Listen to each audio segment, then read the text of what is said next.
నిర్గమాకాండం, ఎక్సోడస్, నిర్గమాకాండం first chapter verses from 15 to 22, 15 నుంచి 22 వరకు మనం చదువుకుందాం. మరియు ఐగుప్తు రాజు షిఫ్రా పూయు అను హెబ్రీయుల మంత్రసానులతో మాట్లాడి, మీరు హెబ్రీ స్త్రీలకు మంత్రసాని పని చేయుచు వారిని కాన్పు పీటల మీద చూచినప్పుడు మగవాడైన ఎడల వాణ్ణి చంపుడి, ఆడుదాని ఎడల దాన్ని బ్రతకనీయుడని వారితో చెప్పెను. అయితే ఆ మంత్రసానులు దేవునికి భయపడి ఐగుప్తు రాజు తమకు ఆజ్ఞాపించినట్లు చేయక మగపిల్లలను బ్రతకనీయగా, ఐగుప్తు రాజు ఆ మంత్రసానులను పిలిపించి, మీరెందుకు మగ పిల్లలను బ్రతకనిచ్చితిరి? ఈ పని ఎలా చేసితిరని అడిగెను. అందుకు ఆ మంత్రసానులు, హెబ్రీ స్త్రీలు ఐగుప్తు స్త్రీల వంటి వారు కారు, వారు చురుకైన వారు. మంత్రసాని వారి యొద్దకు వెళ్ళక మునిపే వారు ప్రసవించి ఇందురని ఫరోతో చెప్పిరి. దేవుడు ఆ మంత్రసానులకు మేలు చేసెను. ఆ జనము విస్తరించి మిక్కిలి ప్రబలను. ఆ మంత్రసానులు దేవునికి భయపడినందున ఆయన వారికి వంశాభివృద్ధి కలుగజేసెను. అయితే ఫరో, హెబ్రీలలో పుట్టిన ప్రతి కుమారుని నదిలో పారవేయుడి, ప్రతి కుమార్తెను బ్రతకనీయుడని తన జనులందరికీ ఆజ్ఞాపించాను. సహోదరులారా, నిర్గమాకాండము 1వ అధ్యాయము 15 నుండి 22 వచనాలు మనం చదువుకున్నాం. ఇశ్రాయేలీలు ఐగుప్తు దేశానికి ఎంతమంది వెళ్ళారు? ఎంతమంది ఐగుప్తు దేశానికి వెళ్ళారు? యాకోబుతో పాటు 12 మంది వెళ్ళారా? మీరు 1వ అధ్యాయాన్ని బాగా చదివింటే మీరు ఖచ్చితంగా చెప్పగలరు ఎంతమంది యాకోబు సంతతి వారు అక్కడికి వెళ్ళారు. 5వ వచనం చదవండి. 1వ అధ్యాయం 5వ వచనం. వీరిలో ప్రతి వాడును తన కుటుంబముతో వచ్చెను. యాకోబు గర్భమున పుట్టిన వారందరూ ఎంతమంది? 70 మంది. అప్పటికి యోసేపు ఐగుప్తులో ఉండెను. యాకోబు సంతతి వారు 70 మంది, అనగా ఆయన కుమారులు, వారు భార్యలు, వారి పిల్లలు కలిసి అందరూ 70 మంది ఎక్కడికి వెళ్ళారు? ఐగుప్తు దేశానికి వెళ్ళారు. 70 మంది ఎంతమందిగా విస్తరించారు ఐగుప్తు దేశంలో? లక్షల కొలదిగా విస్తరించారు కదా. 70 మందిగా వెళ్ళినటువంటి యాకోబు సంతతి వారు లక్షల కొలదిగా విస్తరించారు. ప్రియులారా, విస్తరించటం, అభివృద్ధి చెందటం, వర్ధిల్లటం అది దేవుని చిత్తం. విస్తరించాలి, మనం అందరం సంఘాలు విస్తరించాలి. ప్రియులారా, బెంగళూరు సంఘము కూడా ప్రారంభంలో పెట్టినప్పుడు కేవలము 3-4 మాత్రమే ఉన్నాం. కానీ ఈ దినం మనమందరము కూడుకుంటే ప్రియులారా దాదాపు 60 మందిగా మనం ఇప్పుడు ఉన్నాం. అది దేవుని కృపే. కాబట్టి 70 మందిగా వెళ్ళిన వారు లక్షల కొలది విస్తరించారు. వారు విస్తరించటం ఐగుప్తు రాజుకి ఇష్టం లేదు. వారు విస్తరింపకుండా ఉండాలని ఈ రాజు పన్నిన మొదటి పన్నాగం ఏంది చెప్పండి? శ్రమలు పెట్టటం. ఐగుప్తు రాజు దేవుని పిల్లలు విస్తరించకూడదని ఈ ఐగుప్తు రాజు పన్నినటువంటి మొదటి పన్నాగం లేదా మొదటి పథకం ఏమిటంటే వారిని శ్రమల పాలు చేయటం, వారి మీద భారాలు పెట్టటం, వారి చేత వెట్టి పనులు చేయించటం. కానీ శ్రమలు పెట్టాడు గాని ఇశ్రాయేలీలు అంతకంతకు ఏమయ్యారు? ప్రబలినట్లుగా మనం చూస్తాం. అనగా మొదటి పథకములో సాతానుడు ఓడిపోయాడు కదా. సాతానుడు మొదటి పన్నాగములో ఓడిపోయాడు. కానీ వారు విస్తరించారు, ప్రబలుతూ ఉన్నారు.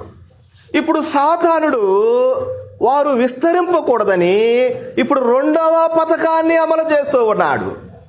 రెండవ పన్నాగాన్ని పొందుతూ ఉన్నాడు. వారు విస్తరింపకూడదని మొదటి పన్నాగము శ్రమలు పెడితే రెండవ పథకం ఏమేస్తున్నాడంటే 15వ వచనములో చూడండి. 15వ వచనములో, మరియు ఐగుప్తు రాజు షిఫ్రాఫుయను హెబ్రీయుల మంత్రసానులతో మాట్లాడి, మీరు హెబ్రీ స్త్రీలకు మంత్రసాని పని చేయుచు వారిని కాన్పు పీటల మీద చూచినప్పుడు మగవాడైన ఎడల వారిని చంపుము. ఈ మంత్రసానులు, కాన్పు చేసేటువంటి మంత్రసానులు, వారితో ఈ రాజు అంటున్నాడు, వారిని నేను శ్రమ పెట్టాలనుకున్నాను, కానీ నా ప్రయత్నము ఫలించలేదు. శ్రమలు పెట్టినప్పటికీ వారు ఇంకా విస్తరించారు. ఇప్పుడు రెండవ పథకం ఏమిటంటే, వారు విస్తరింపకుండా ఉండాలంటే మగ పిల్లలు పుట్టితే కాన్పు పీటల మీదనే వారిని ఏం చేయమన్నాడు? చంపేయండి. మగ పిల్లలందరినీ చంపేయండి. ఎందుకు మగ పిల్లలను చంపాలి? ఇశ్రాయేలు జాతి జనాంగము విస్తరించకుండా ఉండాలంటే మగ పిల్లలందరినీ చంపేయాలి. ప్రియులారా, మగ పిల్లలను చంపేయమని ఆ మంత్రసానులతో చెబుతూ ఉన్నాడు ఈ ఫరో రాజు. సాతానుడు దేవుని పిల్లలు విస్తరించకూడదని ఎన్ని పథకాలు వేస్తున్నాడో చూడండి. చంపమని చెబుతూ ఉన్నాడు. చంపేయండి, వారు విస్తరించకూడదు, చంపుము. సంఘ చరిత్రలో మనం చూస్తే ప్రియులారా, క్రైస్తవ లోకములో మనం గమనిస్తే ప్రారంభ దినాల నుండి సాతానుడు దేవుని పిల్లలైన వారందరినీ వారు విస్తరించకూడదని వారిని చంపివేస్తూ ఉన్నట్లుగా మనం చూస్తూ ఉన్నాం. వారిని చంపివేస్తూ ఉన్నాడు సాతానుడు. క్రొత్త నిబంధనలో మొట్టమొదటిగా చంపబడిన వ్యక్తి ఎవరో తెలుసా? పాత నిబంధనలో చంపబడిన వ్యక్తి ఎవరు? ఏమ్మా? క్రొత్త నిబంధనలో చంపబడిన వ్యక్తి ఎవరు? క్రొత్త నిబంధనలో మొట్టమొదటిగా చంపబడిన వ్యక్తి ఎవరు? సంఘము ఏర్పడక ముందు హతసాక్షి అయినటువంటి వ్యక్తి బాప్తిసమిచ్చు యోహాను. సంఘము ఏర్పడిన తర్వాత హతసాక్షి అయిన వ్యక్తి ఎవరు? స్టెఫను. ప్రియులారా, స్టెఫను చంపించాడు సాతానుడు. బాప్తిసమిచ్చి యోహానును చంపించాడు సాతానుడు.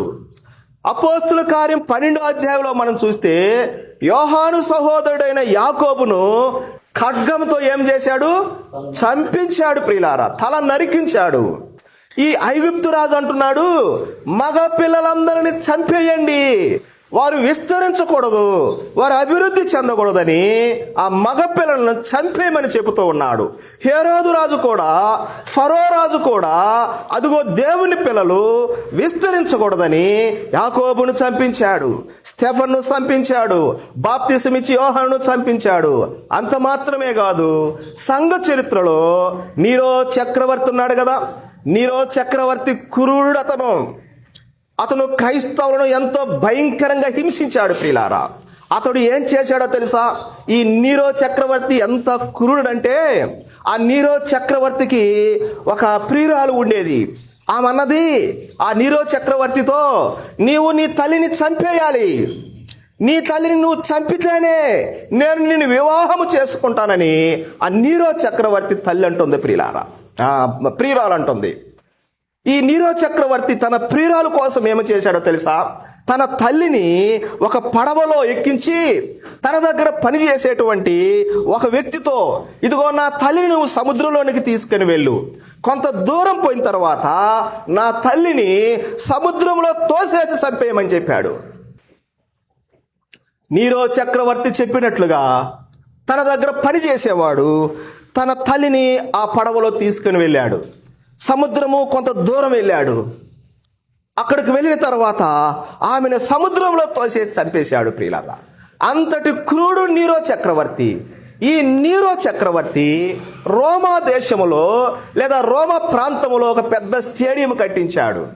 ఆ స్టేడియంలో దేవుని పిల్లలు పెట్టి లేదా దేవుని పిల్లలను ఆ స్టేడియంలోనికి తీసుకొని వచ్చి క్రూర మృగాలను వదిలి ఆ క్రూర మృగాలు వాళ్ళు చంపుతూ ఉంటే అక్కడ కూర్చొని వినేటువంటి వాడు, చూసేటువంటి వాడు, ఆనందించేటువంటి వాడు, సంతోషించేటువంటి వాడు. ప్రియులారా, దేవుని పిల్లలు విస్తరించటం సాతానుడికి ఇష్టం లేదు. దేవుని పిల్లలు అభివృద్ధి చెందటం సాతానుడికి ఇష్టం లేదు. ఈ ఇశ్రాయేలీయులు మన ఐగుప్తు దేశంలో విస్తరిస్తున్నారు. వీరు విస్తరింపకుండా ఉండాలంటే వాడు వేసిన మొదటి పన్నాగం శ్రమలు పెట్టటం. ఆ శ్రమలలో విఫలమైపోయాడు. వారు అంతకంతకు అభివృద్ధి చెందుతూ ఉన్నాడు. తర్వాత సాతానుడు దేవుని పిల్లలు విస్తరించకూడదని వేసినటువంటి రెండవ పథకం చంపటం. ప్రియులారా, ఈ మధ్య మనం చూసాం కదా, మణిపూర్లో క్రైస్తవుల మీద ఎన్ని దాడులు జరిగాయి. క్రైస్తవులను ఎలా చంపేశారు. ఒక వ్యక్తి తలను నరికేశారు ప్రియులారా, ఇంకొక వ్యక్తి కాళ్ళను నరికేశారు.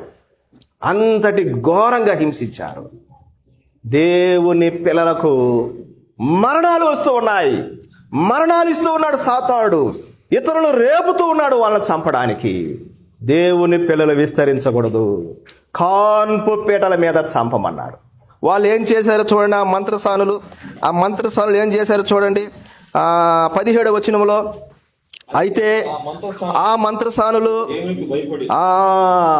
ఎవరికి భయపడ్డారు? వీళ్ళు మంత్రసానులు ఎవరికి భయపడ్డారు?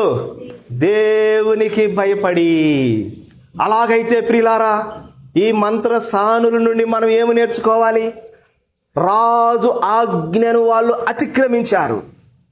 రాజు ఆజ్ఞకు భయపడలేదు.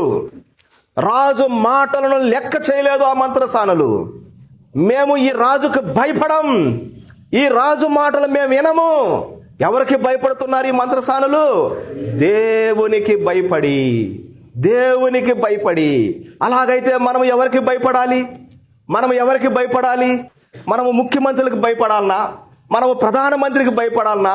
మనము గవర్నర్లకు భయపడాలనా? మనము ఎమ్మెల్యేలకు భయపడాలనా? మనం కొన్నిసార్లు ఈ లోక సంబంధమైన అధికారులకు భయపడతాం, ఈ లోక సంబంధమైన పెద్దవారికి మనం భయపడతాం ప్రియులారా. కానీ ఈ మంత్రసానులు రాజుకు భయపడలేదు.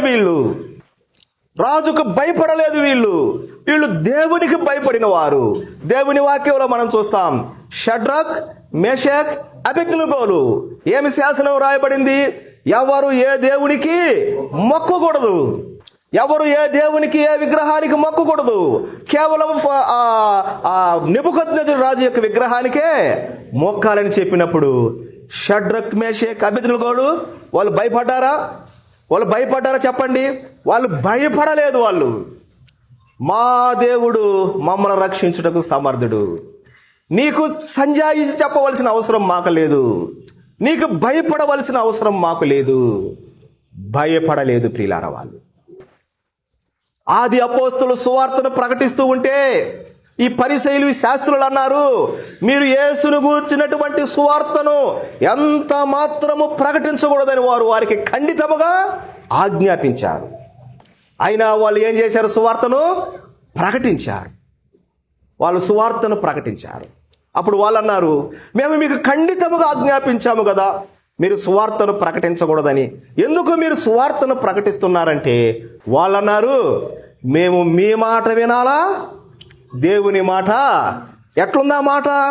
మేము మీకు భయపడవలనా లేదా దేవునికి భయపడవలనా అన్నట్లుగా ఉన్నది ప్రియులారా. ఈ మంత్రసారులు దేవునికి భయపడి, మనం దేవునికి భయపడేది నేర్చుకోవాలి.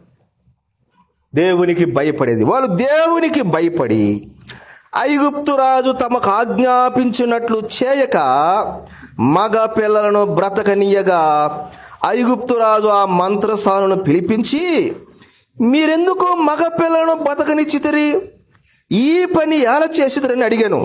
అందుకు ఆ మంత్రసానులు ఏమంటున్నారో చూడండి. హెబ్రీ స్త్రీలు ఐగుప్తు స్త్రీల వంటి వారు కారు, వారు చురుకైన వారు, మంత్రసాని వారి యొద్దకు వెళ్ళక మునిపే వారు ప్రసవించిందురని. రాజుకు భయపడక ఈ మంత్రసానులు దేవునికి భయపడి మగ పిల్లలను చంపకుండా వారిని బ్రతకనిచ్చారు. ప్రతి ఇంటికి వెళ్ళండి, ఏ ఇంటిలో మగ పిల్లవాడు జన్మిస్తాడో వాడిని చంపండి. కానీ ప్రతి ఇంటిలో కొన్ని ఇంట్లో మగ పిల్లలు పుడుతూ ఉన్నారు. వారు ఏడుపులు, మగ పిల్లల ఏడుపులు. ఆ ఏడుపులన్నీ రాజు వింటున్నాడు. అరే, ఇది మగ పిల్లల ఏడుపు కదా, నేను చంపమని చెప్పాను కదా, ఎందుకు వీళ్ళు చంపలేదని వారిని పిలిపించాడు మంత్రసానులు. నేను చెప్పిన పని ఏమిటి, ఎందుకు మీరు మగ పిల్లలను బ్రతకనిచ్చారంటే ఆ మంత్రసానులు ఏమంటున్నారో చూడండి. 19వ వచనంలో, హెబ్రీ స్త్రీలు ఐగుప్తు స్త్రీల వంటి వారు. వారు ఎలాంటి వారంట? వారు ఇంకా ఎలాంటి వారు? మంత్రసానులు వారి యొద్దకు వెళ్ళక మునిపే ప్రసవించి ఇందురని ఫరోతో హెబ్రీ స్త్రీలను గురించి ఈ మంత్రసానులు 3 విషయాలు చెబుతూ ఉన్నారు. జాగ్రత్తగా వినాలి ఈ మాటలు. ఈ మంత్రసానులు హెబ్రీ స్త్రీలను గురించి 3 విషయాలు చెబుతూ ఉన్నారు. మొదటి విషయం ఏంది? హెబ్రీ స్త్రీలు ఐగుప్తు స్త్రీల వంటి వారు కారు. రెండో విషయం ఏంది? వారు చురుకైన వారు. మూడో విషయం ఏంది? మంత్రసానులు వారి యొద్దకు వెళ్ళక ముందే వారు ప్రసవిస్తారు అని చెప్పారు. ఈ 3 మాటలు కొంత సమయం మనం ధ్యానం చేద్దాం. హెబ్రీ స్త్రీలు ఏ స్త్రీల వంటి వారు కారు? ఐగుప్తు స్త్రీల వంటి వారు కారు. నేను ఇంతకు ముందు మీకు చెప్పాను, ఐగుప్తు దేనికి సాదృశ్యం అని చెప్పాను? లోకానికి సాదృశ్యం. ఐగుప్తు లోకానికి సాదృశ్యం. లోకం అంటే అర్థం ఏమిటి? లోకములో ఉన్నదంతా శరీరాశ, నేత్రాశ, జీవపడంబం. బాగా గమనించండి.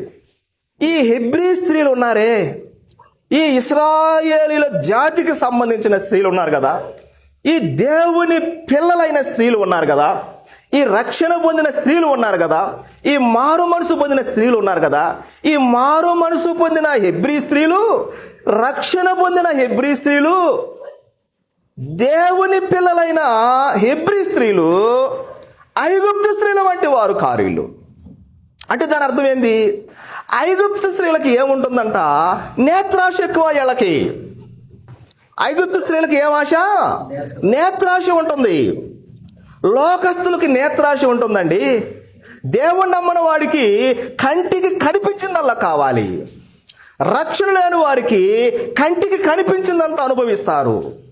ఐగుప్తు స్త్రీలు కంటికి కనిపించినంత కావాలి వాళ్ళకి, శరీరానికి కావలసినంత కావాలి వాళ్ళకి, జీవపటంబం కావాలి వాళ్ళకి. ఆ మంత్రసానులు అంటున్నారు, రాజా, ఐగుప్తు స్త్రీలు లోకాశలు కలిగిన వారు, ఐగుప్తు స్త్రీలు లోక ఆచారాలు కలిగిన వారు, ఐగుప్తు స్త్రీలు లోక సంబంధమైన మనుషులు. ఈ ఇశ్రాయేలు ఉన్నారు చూసావా, ఈ హెబ్రీలు ఉన్నారు చూసావా, వాళ్ళు ఐగుప్తు స్త్రీల వంటి వారు కాదండి. వాళ్ళకి శరీరాశ లేదు, వారికి నేత్రాశ లేదు, వారికి జీవపూటము లేదు. వారు ప్రత్యేకమైన వారు, వారు విశ్వాసము కలిగిన వారు, వారు భక్తి కలిగిన వారు. హెబ్రీ స్త్రీలు ఐగుప్తు స్త్రీల వంటి వారు. నేను ఒక ప్రశ్న అడగాలనుకుంటున్నా, మరి బెంగళూరు సంఘం స్త్రీలు చెప్పాలి, మీ నుంచి రావాలి నాకు సమాధానం. హెబ్రీ స్త్రీలు ఐగుప్తు స్త్రీల వంటి వారు కాదు కదా, మరి బెంగళూరు స్త్రీలు, బెంగళూరు స్థానిక సంఘ సిస్టర్స్ ఎలాంటి వారు? మీరు ఎలాంటి వారు? మీరు స్త్రీలనే అంటారు అనుకుంటున్నారా? పురుషులు కూడా. బెంగళూరు స్థానిక సంఘ పురుషులు ఎలాంటి వారు? పురుషులు ఎలాంటి వారు? హెబ్రీ స్త్రీల వంటి స్త్రీలా, హెబ్రీ పురుషుల వంటి పురుషులమా? ఆలోచన చేద్దాం ఈ సమయంలో, ఆలోచన చేద్దాం ఈ సమయంలో.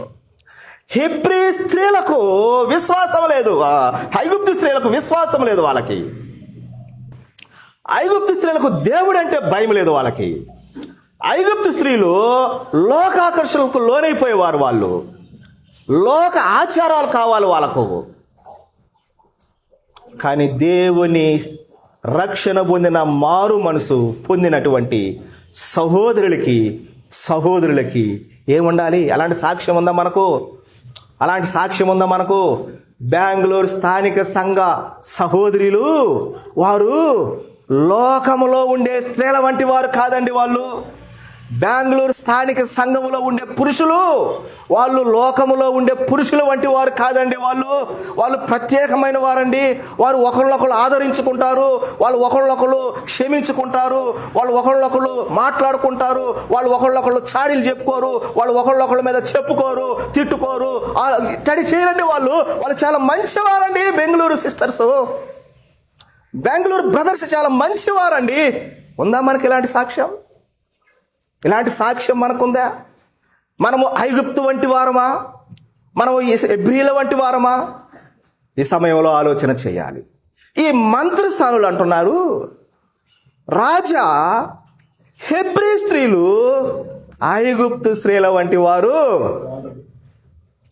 వీళ్ళు లోక సంబంధమైన స్త్రీలు కాదండి. వీళ్ళు ఎంత ప్రత్యేకమైన వారు. వీళ్ళు ఇలా చూస్తుంటే వాళ్ళ ముఖాలలో ప్రభు కనపడుతున్నాడండి మాకు. ఆ మంత్రసానులు ఇస్తున్న సాక్ష్యం. రెండోది ఏమన్నారు? వాళ్ళు ఎలాంటి వారంట? చురుకైన వారు. హెబ్రీ స్త్రీలు ఎలాంటి వారు? చురుకుగా ఉంటారు. అన్నిట్లో చురుకుగా ఉంటారు. దినవృత్తాంతముల గ్రంథంలో మనం చూస్తే సొలొమోను కట్టించిన మందిరములో మరి పని చేయడానికి హీరాము అనేటువంటి ఒక రాజుకు ఒక ఉత్తరాన్ని రాస్తాడు. రాజా, మా మందిరంలో పని చేయడానికి ఒక చురుకైన వారు మాకు కావాలన్నప్పుడు ఆ రాజు చురుకైనటువంటి ఒక వ్యక్తిని పంపిస్తాడు దేవుని మందిరంలో పని చేయడానికి. కాబట్టి దేవుని మందిరంలో పని చేసేవారు ఎలా ఉండాలి? చురుకుగా ఉండాలి. చురుకుకు వ్యతిరేక పదం ఏం చెప్పండి? ఆపోజిట్ వర్డ్ బద్ధకం. కరెక్ట్, అసలు సూటబుల్ పదం అది. బద్ధకం భలే ఉంది మాట. చురుకుదనానికి వ్యతిరేక పదం బద్ధకం. అమ్మ నిద్ర లేపుతూ ఉంటే అని అటు తిరిగేవాడు చురుకైన వాడా బద్ధకస్తుడా? చెప్పండి.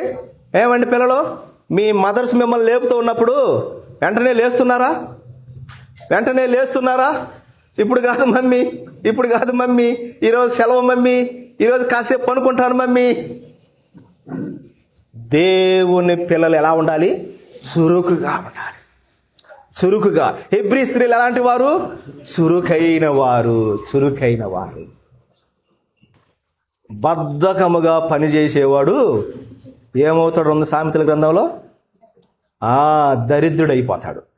దరిద్రుడైపోతాడు.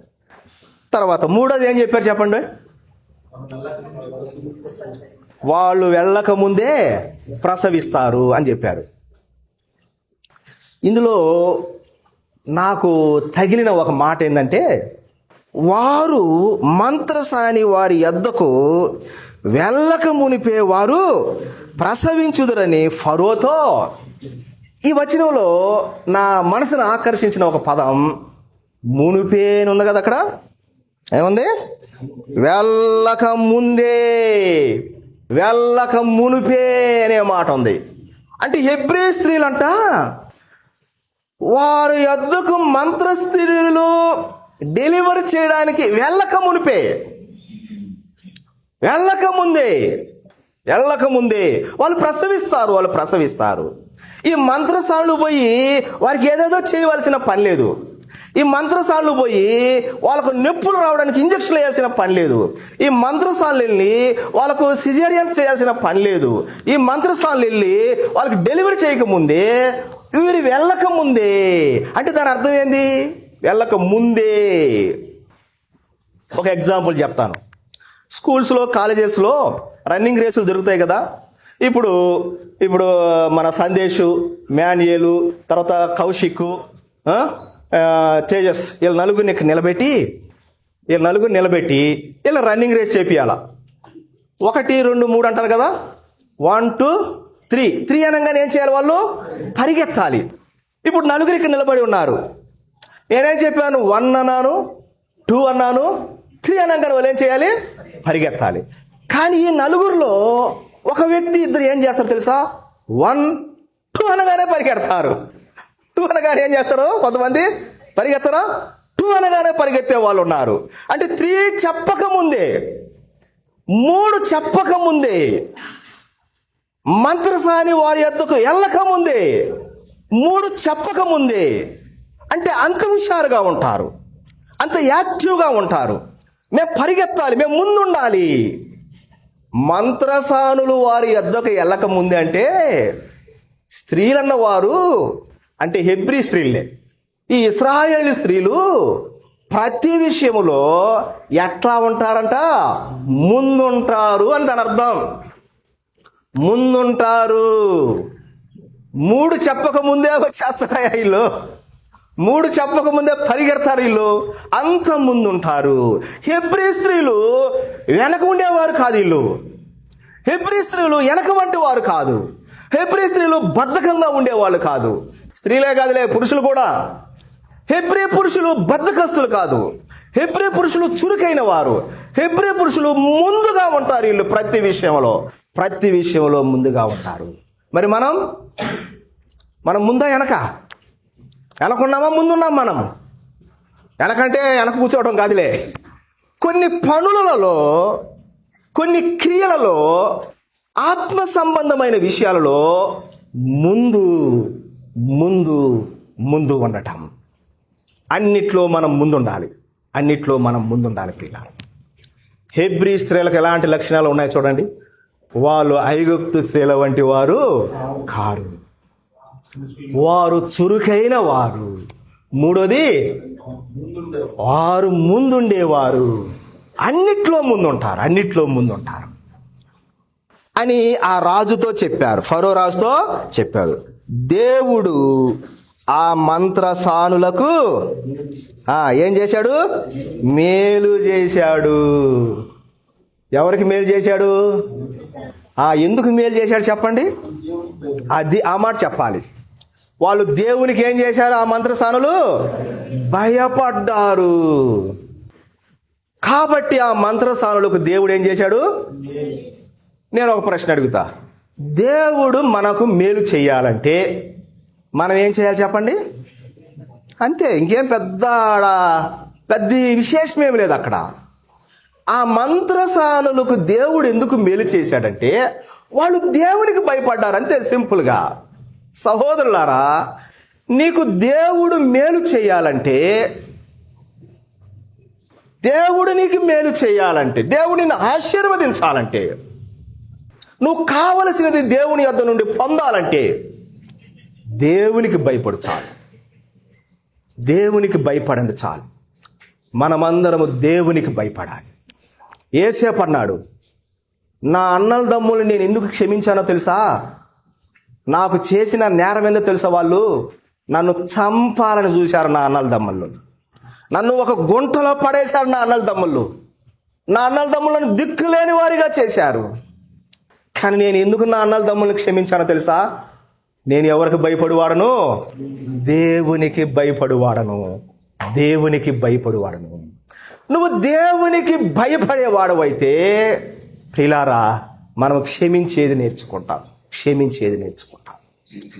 ఆ మంత్రసానులకు దేవుడు ఎందుకు మేలు చేశాడు? వాళ్ళు దేవునికి భయపడ్డారు.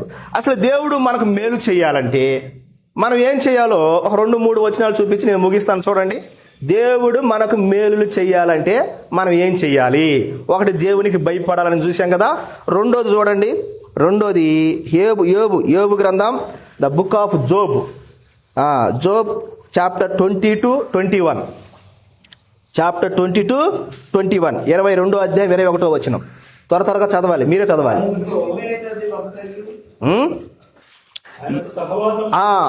ఆయనతో సహవాసము చేసిన ఎడల నీకు సమాధానము కలుగును. అలాగున ఏం కలుగును? మేలు కలుగును. ప్రియులారా వినండి, మనకు మేలు కలగాలంటే మంత్రసానుల వలె దేవునికి భయపడాలి. మనకు మేలు కలగాలంటే ఆయనతో ఏం చేయాలి? సహవాసం చేయాలి. అలాగు చేసిన ఎడల నీకు ఏం కలుగుతుంది? మేలు కలుగుతుంది. మేలు ఎప్పుడు వస్తుంది మనకు? దేవునితో ఏం చేయాలి? సహవాసం చేయాలి. ఈరోజు ఉదయాన్నే లేయంగానే వెంటనే పళ్ళు తోముకొని స్నానం చేసి టిఫిన్ చేసి మందిరానికి వచ్చిన వాళ్ళు ఎవరు? దేవునితో సహవాసం చేయకుండా, ప్రార్థన చేయకుండా, వాక్యం చదవకుండా వెంటనే లేచి పళ్ళు తోముకొని స్నానం చేసి టిఫిన్ చేసి మందిరానికి వచ్చిన వాళ్ళు చేస్తున్నావా సహవాసం? ప్రభు సన్నిధిలో కొంత సమయం అన్నా ఆయన సన్నిధిలో ఆయనతో గడుపుతున్నాం. మనం ఆయనతో సహవాసం చేస్తున్నామా? ఉదయాన్నే లేచి పళ్ళు తోముకొని స్నానాలు చేసి టిఫిన్ చేసుకొని బాయ్ చెప్పి ఉద్యోగాలకు వెళితే మేలు ఎలా కలుగుతుందండి? మనకు మేలులేమో కలగాలి, ఆశీర్వాదాలేమో కావాలి. ఉదయాన్నే లేచి ప్రార్థన చేయం, వాక్యము చదవము, దేవునితో సహవాసం ఉండదు, దేవునితో గడిపేనువేమనకుండదు. మేలులు నిండిపోవాలి మనకు, ఆశీర్వాదాలు నిండిపోవాలి మనకు. ఏమనుకోబాకండి నేను ఇట్లా మాట్లాడుతున్నానని. మీరందరూ నాకు ప్రియమైన వారు కాబట్టి చెప్తూ ఉన్నాను. ప్రియులారా, ప్రసంగికులు ఎలాంటి వారంటే వాషింగ్ మిషన్ లాంటి వారు. ఎలాంటి వారు? వీళ్ళ పని ఏంది? వీళ్ళ పని? ఉతకటమే. ఉతుకుతారంతే. ఉతకపోతే బట్ట ఎలాగుంటుంది? మురికిగానే ఉంటుంది. అందుకనే వాషింగ్ మిషన్ పని ఉతకటం. ఉతికి బట్టను తెల్లగా చేస్తుంది. ప్రసంగికులు కూడా అంతే, వారి పని ఉతకటమే. ఉతకకపోతే మురికిగా ఉంటాం మనం. ప్రియులారా, ఉతకకపోతే మురికిగా ఉంటాం. కాబట్టి ఆయనతో ఏం చేయాలి? మనం ఏం చేయాలా? నా ప్రియమైన సహోదరులారా, ఈరోజు ఉదయం ప్రార్థన చేశారా? సూటిగా అడుగుతున్నాను ఈ మాట. ఎంతకాలం మనం ప్రసంగాలు విందాం? ఈరోజు ఉదయం ప్రార్థన చేశారా? మేము రాత్రి ఇంటికి వచ్చేసరికి ఎంత తెలుసా? 2 అయింది. నేను ఇంటికి పోయేసరికి నైట్ పనుకునే తలకి 2:30 అయింది. ఉదయం ఎంత భారంగా ఉందో తెలుసా నాకు లేవడానికి? నా వల్ల కావటం లేదు. నిద్ర తన్నుకొని వస్తా ఉంది. కానీ లేచాను, కష్టం మీద లేచాను. కాసేపు ప్రార్థన చేసుకున్నా, దేవునితో గడిపాం కాసేపు. ఇదేదో నా గొప్ప కోసం చెప్పుకోవటం కాదు, మిమ్మల్ని రేపడానికి చెప్పే మాటలు ఇవి, మిమ్మల్ని ప్రేరేపించడానికి చెప్పే మాటలు ప్రియులారా ఇవి. ఈరోజు దేవుని సన్నిధిలో గడిపామా మనం? 2024 సంవత్సరంలో అలాగూ చేస్తున్నామా మనం? ఆయనతో సహవాసం చేస్తే ఏం కలుగుద్ది మనకు? మేలు కలుగుతుంది. 31వ కీర్తన 19 కూడా చదవండి. 31వ కీర్తన, నేను ముగిస్తున్నానులేండి. 31వ కీర్తన 19 చదవమ్మా, చదవండి. ఇంకా రాలేదా? నీ యందు భయభక్తులు గల వారి నిమిత్తము నువ్వు దాచించిన మేలు ఎంతో గొప్పది. తర్వాత చదువు.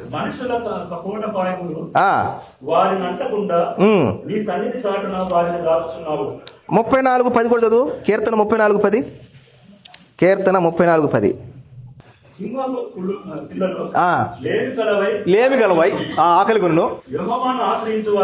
యెహోవాను ఆశ్రయించు వారికి ఏ మేలు కొదువై ఉండదు. ఎవరికి మేలులు తక్కువ కావు? ఎవరిని ఆశ్రయిస్తే? యెహోవాను ఆశ్రయిస్తే. పిల్లలు జాగ్రత్తగా వినండి. దేవుడు మనకు మేలులు చేయాలంటే ఆయనకి ఏం చేయాలి? భయపడాలి. దేవుడు మనకు మేలులు చేయాలంటే ఆయనతో ఏం చేయాలి? సహవాసం చేయాలి. మూడోది, దేవుడు మనకు మేలులు చేయాలంటే ఆయన ఏం చేయాలి? ఆశ్రయించాలి. ఎవరిని ఆశ్రయించాలి? ఇర్మియా గ్రంథంలో ఒక మాట ఉంటుంది, మనుషులను తమకు ఆశ్రయముగా చేసుకొని, మనుషులను తమకు ఆశ్రయముగా చేసుకొని యెహోవా యొద్ద నుండి తన మనసును త్రిప్పుకున్నవాడు ఏమైపోతాడు? శాపగ్రస్తుడని ఉంది ఇర్మియా గ్రంథంలో. ప్రియులారా, శాపగ్రస్తుడని ఉంది ఇర్మియా గ్రంథంలో. మేలు కలగాలంటే మనుషులను కాదు మనం ఆశ్రయించేది. కొన్నిసార్లు మనం ఎవరిని ఆశ్రయిస్తామో తెలుసా? రాజకీయ నాయకులను ఆశ్రయిస్తాం మనం. కొన్నిసార్లు అధికారులను ఆశ్రయిస్తాం మనం. వాళ్ళ ద్వారా మనకి ఏమీ జరగదు. దేవుని ఆశ్రయించే వారికి ఏ మేలు కూడా కొదువై ఉండదు. 125వ కీర్తన 4వ వచనం కూడా చదవండి. 125వ కీర్తన 4వ వచనం. 125వ కీర్తన 4వ వచనం. ఎవరికి మేలు చేస్తాడు? మంచి వారికి. చెడ్డోళ్ళకా మంచి చెడ్డోళ్ళకి ఎప్పుడు దేవుడు మేలు చేయడు. మీరు అంటారు కానీ వాడు ఎంత చెడ్డగా ఉన్నాడు చూడు, ఆయన ఎందుకు దేవుడు వాడికి మేలు చేస్తున్నాడు? మంచి వారికి మేలు చేస్తాడు.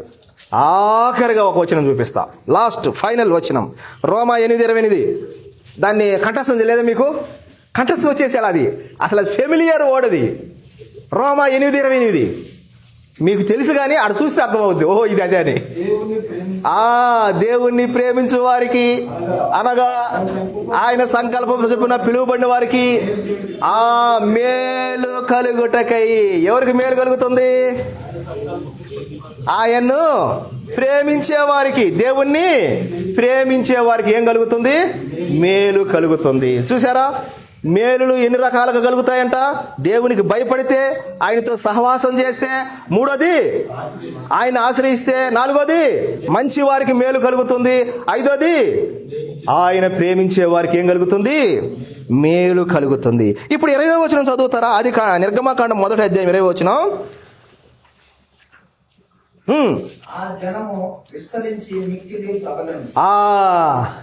శ్రమల పాలు చేశాడు, విస్తరించాడు. శ్రమల పాలు చేసినప్పటికీ వాళ్ళు ఏమయ్యారు? విస్తరించారు. ఇప్పుడు చంపాలని చూశాడు, మరలా ఏమయ్యారంటే వాళ్ళు మిక్కిలి ప్రబలరి. మొదటి పన్నాగంలో ఓడిపోయాడు సాతానుడు, 2వ పన్నాగంలో ఓడిపోయాడు సాతానుడు. ఇప్పుడు 3వ పన్నాగం కూడా వేశాడు. ఏందా 3వ పన్నాగం? మగ పిల్లలందరినీ ఎక్కడ బారేయమన్నాడు? అరే వీళ్ళని శ్రమలు పెట్టినా విస్తరిస్తున్నారు, వీళ్ళనేమో చంపమంటే వీళ్ళు చంపటం లేదు. ఇప్పుడు 3వది ఏం చేయమన్నాడు? ఎక్కడ పారేస్తే సరిపోద్ది? నదిలో పారేయండి అని చెప్పాడు కదా. కానీ మోషేని ఏం చేశారు? నదిలో పారేశారు, ఒక జమ్ములో పెట్టి వేసేశారు. ఆ పారవేయబడిన మోషేని ఎవరు తీసుకెళ్లారు? ఫరో కుమార్తె. ఆ కుమార్తె తీసుకొని పోయి పెంచుకున్నది. ఇప్పుడు 3వ పన్నాగంలో కూడా ఏమైనా గెలిచాడా? గెలవలేదు. ప్రియులారా, యెషయా గ్రంథంలో ఏముంటుందంటే, దేవునికి విరోధముగా రూపింపబడిన ఏ ఆయుధము అంతే. ఈ ఫరో రాజు 3 ఆయుధాలను రూపించాడు. ఒకటి శ్రమలనే ఆయుధాన్ని రూపించాడు, వర్ధిల్లలేదు. 2వది మరణం అనే ఆయుధాన్ని రూపించాడు, వర్ధిల్లలేదు. 3వది నదిలో పారవేయటం అనే ఆయుధాన్ని రూపించాడు, వర్ధిల్లలేదు. పిల్లారా, వాళ్ళు అంతకంతకు ఏమవుతున్నారు? ప్రబలుతూ ఉన్నారు, విస్తరిస్తూ ఉన్నారు. కనుక మన మీద ఎవరు ఎన్ని ఆయుధాలు రూపించినా అవి దేవునికి వ్యతిరేకమైతే ఎంత మాత్రము వర్ధిల్లవు. మన మీద ఎవరు ఎన్ని ఆయుధాలు వాడినా అవి దేవునికి వ్యతిరేకంగా ఉంటే ఏ ఆయుధం కూడా వర్ధిల్లదు. ప్రభు ఈ మాట మనందరి కొరకు దీవించు.